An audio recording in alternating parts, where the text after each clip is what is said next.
દેશમાં હાથ ધરાયેલા સ્વચ્છતા સર્વેક્ષણના પરિણામો જાહેર થયા છે, જેમાં અંકલેશ્વર નગર સેવા સદનનું સારું પ્રદર્શન જોવા મળ્યું છે. અંકલેશ્વર નગર સેવા સદને સમગ્ર દેશમાં 52મો, ગુજરાત રાજ્યમાં 13મો અને સુરત ઝોનમાં 4થો ક્રમ હાંસલ કર્યો છે. ગત વર્ષે અંકલેશ્વર નગર સેવા સદનનો સમગ્ર રાજ્યમાં 63મો ક્રમ હતો, જો કે તેમાં સુધારો થઈને આ વખતે 13મો ક્રમ પ્રાપ્ત થયો છે. અંકલેશ્વર નગર સેવા સદનને ગાર્બેજ ફ્રી સિટીમાં 1 સ્ટાર મળ્યો છે. સ્વચ્છતા સર્વેક્ષણમાં અંકલેશ્વરને 12,500માંથી 9,792 ગુણ પ્રાપ્ત થયા છે. દક્ષિણ ગુજરાતમાં 3 ગાર્બેજ ફ્રી સિટી પૈકી અંકલેશ્વરનો પણ સમાવેશ થયો છે. ભીના અને સૂકા કચરાના નિકાલના મામલે પણ અંકલેશ્વર નગર સેવા સદનને 45% ગુણ મળ્યા છે.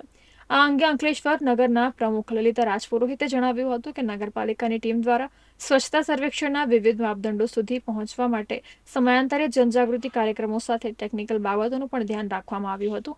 Door to door solid waste management, જાહેર માર્ગો પર સફાઈ અને સ્વચ્છતા અંગે લોકોની પણ સહભાગિતાના કારણે આટલી સફળતા પ્રાપ્ત થઈ છે.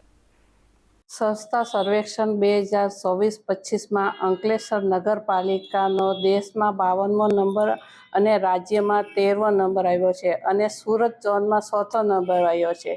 અને અંકલેશ્વર શહેરને હું અપીલ કરું છું કે આ સ્વચ્છતા સર્વેક્ષણનો કચરો ડોર ટુ ડોરમાં આપે અને આ નગરપાલિકાનો સહયોગ કરે તો જ આપણો શહેર સુંદર અને સ્વસ્થ બનશે.